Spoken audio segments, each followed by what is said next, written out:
Price God. இன்றைய தியானம் 1 தீமோத்தேயு 2ஆம் அதிகாரம் 8 முதல் 15 வரை. அன்றியும் புருஷர்கள் கோபமும் தர்க்கமும் இல்லாமல் பரிசுத்தமான கைகளை உயர்த்தி எல்லா இடங்களிலேயும் ஜெபம் பண்ண வேண்டும் என்று விரும்புகிறேன்.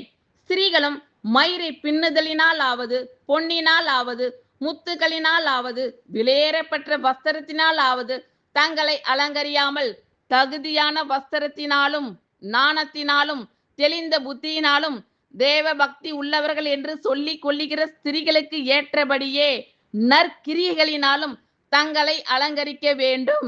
ஸ்திரீயானவள் எல்லாவற்றிலும் அடக்கமுடையவளாய் இருந்து அமைதலோடு கற்றுக்கொள்ள கடவள். உபதேசம் பண்ணவும் புருஷன் மேல் அதிகாரம் செலுத்தவும் ஸ்திரீயானவளுக்கு நான் உத்தரவு கொடுக்கிறதில்லை. அவள் அமைதலாய் இருக்க வேண்டும். எண்ணத்தினால் எனில் முதலாவது ஆதாம் உருவாக்கப்பட்டான், பின்பு ஏவாள் உருவாக்கப்பட்டாள்.